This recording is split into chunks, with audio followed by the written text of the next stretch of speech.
All right, here we go. Welcome to Physics Lesson 5.1. We're going to learn the basics of Newton's third law today. So here's the deal. In class, when I see you next, we'll do a couple demos and some visual stuff to help you get a better appreciation for sort of what's going on here. This video is really just designed just to kind of help you with sort of the mechanics of it. So I guess what I'm going to say is watch the video, don't think about it too much. Really, this video is just designed to help teach you one very basic skill, and then we will learn some applications of it in class. All right, so here we go. Before we learn about Newton's third law, I need to emphasize a really important fact about forces, and that is this. Every force in the entire universe, without exception, has two objects associated with it. Okay, so here's the two objects. The first object, or one of the objects, is the object being pushed or pulled. When you make a free body diagram, that's the object that you draw. And the other object is the object doing the pushing or pulling. When you make a free body diagram, that's how you label the forces. So, as a simple example, suppose I told you Roy pushes a box. Okay, the two objects are Roy and the box, right? The object being pushed is what you draw. You draw the box, right? And you would write down the mass inside. And then when you label it, when you say Roy is pushing it, you label it with an arrow and you go, oh, here's the force of Roy. So when you make your drawings, you're indicating the object being pushed and the object doing the pushing or pulling. Okay? It is tremendously, super, mega, colossally, galactically important that you are able to identify both objects, okay? And I'll be honest with you, in most cases, it's super easy, right? Like in this case, Roy pushes a box. Well, duh, the two objects are Roy and the box, right? But sometimes it's not so clear, all right? So we're going to run through a couple examples. We're going to start with easy ones and then work our way up to ones that are a little bit more difficult. All right, so in the first one, Carl pushes a box. Actually, tell you what, take a second, pause the video right now and see if you can figure out what the objects are here. Okay, I'm going to assume that you've done that. So in number one up here, the two objects are Carl and the box, right? So no big deal with that, right? In the next one, a table prevents a box from falling. So you've got this box that's sitting there, and the table is holding it up, right? So once again, I think fairly straightforward. Your two objects are the box that's not falling, and it's not falling because the table's pushing it, okay? 3 is kind of the same thing. The ceiling prevents a helium balloon from floating away. So you've got this helium balloon, it's trying to float away, but the ceiling is pushing it down, preventing that from happening. So there's your two objects. Number 4, to be honest, if you put ball in a roof, I totally understand why this is worded badly. I should really correct it. It's talking about the ball falling, okay? So why is the ball falling? Because of gravity, right? So hopefully you identified one of the objects as the ball. The roof actually doesn't have anything to do with this because the ball's not touching the roof anymore, right? It's falling off of the roof. So why is the ball falling? And the answer is because of gravity. So a lot of people then will say, oh, well, your second object then is gravity. But the problem is that gravity is not an object. Okay, so we can't count that as our other object. So now we got to figure out, where does gravity come from? And the answer is the Earth. It's the Earth's gravity that pulls the ball down. So this interaction, anytime you've got an object falling, anytime you're talking about the force of gravity, then your objects are whatever it is that's being pulled by gravity, and the other object is the Earth, because it's the Earth's gravity that pulls the ball. Okay?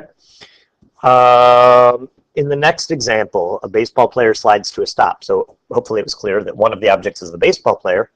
Why does he slide to a stop? Well, picture that. He's running, he slides into base, right?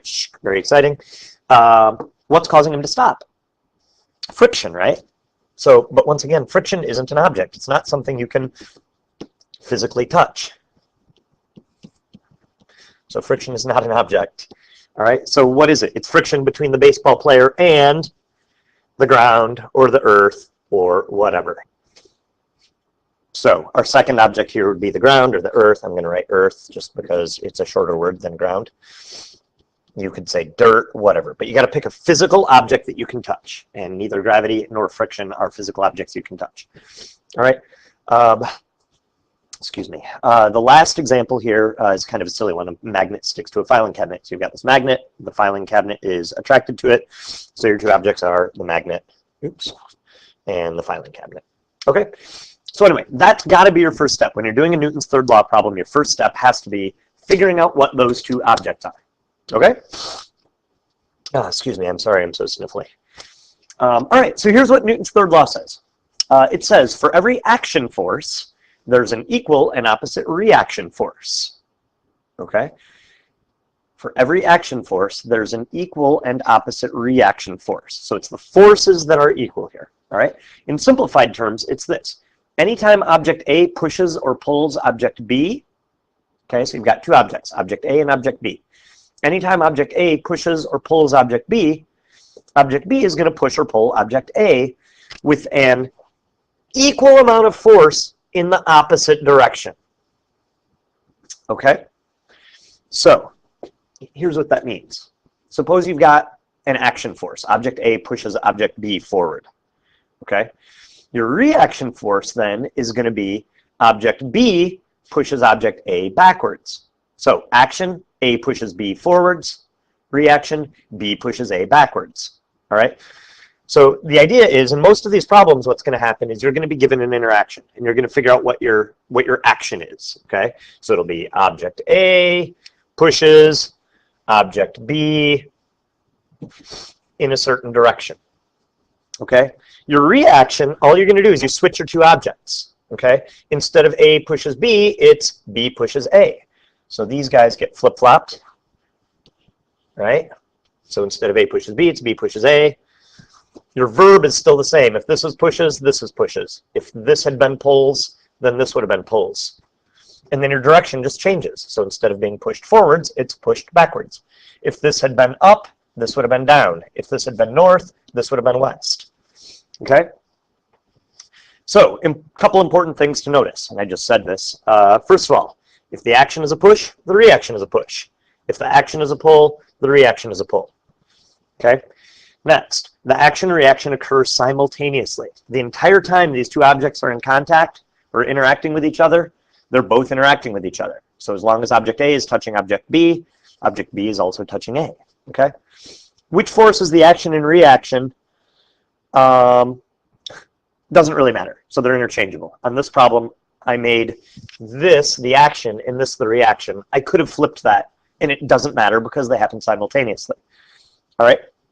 One other thing that I should have typed here is that they're equal and opposite, so that your action force, your force action, right? That's action, A-X-N, action, is equal and opposite to the force reaction, all right? Eventually, you're going to get questions that'll say, you know, identify your action and reaction, and then it'll say, which of these forces is bigger? And it's a trick question, because they're equal. That's what Newton's third law says. It says the forces are equal and opposite. All right, so watch out for that. That's something that people mix up often. Okay, just to kind of get you thinking in the right direction, there's going to be a question on a homework assignment in a couple days that'll say, you know, Roy punches Carl in the face. Is the force bigger on Roy's fist or Carl's face? And it turns out they're the same. Okay, so we'll talk about that and why that's weird. I said earlier in the video not to think about it too much, so I guess I should stick with that. So we'll talk about that more later on. But anyway, for now, just remember those two forces are equal, and we'll talk about the why later on. All right? So for now, basically, here's all we're going to do. I'm going to give you an interaction like this. Carl pushes a box. You've got to identify both the action and the reaction. Okay? So pause the video right here and see if you can figure these out. Okay? So for your first one, hopefully you've paused it now. For your first one, it's this. Your action is, it pretty much tells you, right? Carl pushes the box. So your action is the force of Carl pushes the box forward, right? So there's your action. So to find your reaction, you switch the two objects and change the direction. So it's the box pushes Carl backward. All right? So if you got that first one wrong, what I'd like you to do now is pause the video again and try these again. Okay? So here we go. Table prevents a box from falling. Okay, so there, the table's pushing the box up, right? It says the table prevents the box from falling. So that's what's happening, is the table is pushing the box up to prevent it from falling, right? So your reaction then would be that the box pushes the table down. Think about that. If you've got a box sitting on a table, two things are happening. The table's pushing the box up to prevent the box from falling. But because the box is sitting on the table, its weight is pushing the table downward, right? If you put a really, really big box on the table, there's going to be a lot of pressure from that box pushing the table downward, right? So that's what's going on there. All right. If you got that one wrong, pause it again and see if you can revisit 3 and 4, okay? So here we go. For number 3, a ceiling prevents a helium balloon from floating away. This is really similar to number 2. Okay, so here we go. Your action is the ceiling pushes the balloon down, right? That's why the balloon's not floating away, because the ceiling's pushing it down. So your reaction then would be that the balloon pushes the ceiling up, right? Okay, if you imagine a really, really big balloon, the balloon would be pushing up on the ceiling, and maybe it could break through the ceiling. You're probably not picturing that, it's a smaller one, but that balloon is pushing the ceiling up. All right, one other thing I should comment on here, just to reiterate, is that these are interchangeable. So I could have, on any one of these, if I'd wanted to, switched my action and my reaction. All right, for me, the way that I've got them listed sort of seems a little bit more intuitive, but really it doesn't matter. Okay, so ball falls off a roof. We talked about this one. Let's try it. So before we do, again, what are the two objects? The ball and why is the ball falling? Because of gravity. Gravity from I need an object. The earth, right? So this one is really weird. And again, try not to think about this too much. And we'll talk about it a little bit more after you've watched the video. But so here's your action and your reaction. The action is the earth, or the earth's gravity, pulls the ball down. So remember, to find your reaction, just switch the two objects and change your direction. So your reaction is the ball pulls the earth up. Okay, and that's actually correct. We will learn more about this later on. Gravity is actually very similar to magnetism. And if you picture two magnets, they both pull on each other, right? This is the same thing. In the same way that the earth pulls the ball down, the ball pulls the earth up. Now, just because the ball is pulling the earth up doesn't really mean that it moves any significant amount. Technically speaking, it moves a teeny bit, but not enough that you'd ever notice it, because the earth is freaking big, right? It's really, really big. And so the ball pulling the earth up does not provide enough force for it to move any appreciable amount. Okay, so again, don't think about it too much. Just remember, if A pulls B, then B pulls A. If earth pulls the ball pulls the earth. And just leave it at that for now, and we'll talk about it more in class, okay? All right, we got one more slide, just a little bit more practice on these. Again, pause the video, try these. I'm going to just throw all of the answers up here because I'm running a little tight on time. No, that's not a good idea. We're going to go through them one at a time. All right, baseball player slides to a stop. Here we go. Oh, what are the two objects? The baseball player and friction's not an object. It's the earth or the ground, right? So the action is the earth pushes the player backwards, right? The player's running forwards, presumably. When he slides, he slows down and stops because friction from the earth is pushing him backwards, right? Preventing him from moving forwards. If a drawing helps, it's this. Oh, if a drawing helps, it's this. Here's your baseball player. He's got to wear a hat, right? Right, so he's running this way. And when he hits the ground pushes him that way. So there's the force from the ground. Or force from what I called up here, the earth, I guess I should say, earth. Okay, so there's your action. So for your reaction, just switch your two objects. So your reaction is going to be the player pushes the earth forwards, right? Which is why there's a giant cloud of smoke, right? Or not smoke, dust and stuff, right? When you slide into base. Cool? All right, a couple new ones here. This is kind of weird. Roy takes a step forward. All right, think about what you do when you walk. When you walk, what are you pushing on? The two objects are Roy, or Roy's foot, and the ground, right? So there's your two objects. So when you take a step, you push the ground backwards. So Roy pushes the ground backwards, right? Think about that. You've all done this before where you step on a rug or something that's not firmly attached to the ground, and you take a step and the rug slips out from under your foot. It's because you're pushing it backwards, right? And so then the reaction is the ground pushes Roy forward, right? Okay? And that's how he moves forward. A car driving is the same way. With wheels spin, they push the ground backwards, right? Which is why rocks and stuff can shoot out behind a car. And the reaction is the ground pushes the car forwards, all right? Okay, I'm going to just fill in these last two. The last two I think are a little bit more straightforward. Tomorrow, or when I see you next in class, you're basically just going to be kind of practicing this, okay?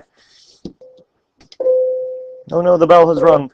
Okay, so for the last two, when the goalie catches a ball, if the ball is moving towards him, then when he catches it, he's going to push the ball forwards, right? And the reaction is the ball is going to push the goalie backwards, right? And in this last one, if you've got a cabinet pulling oh shoot, this is wrong. This should say magnet. So the magnet pulls the cabinet back, and the filing cabinet pulls the magnet forward. Again, these directions are sort of arbitrary. This could be, right, and this could be left, or whatever. Okay?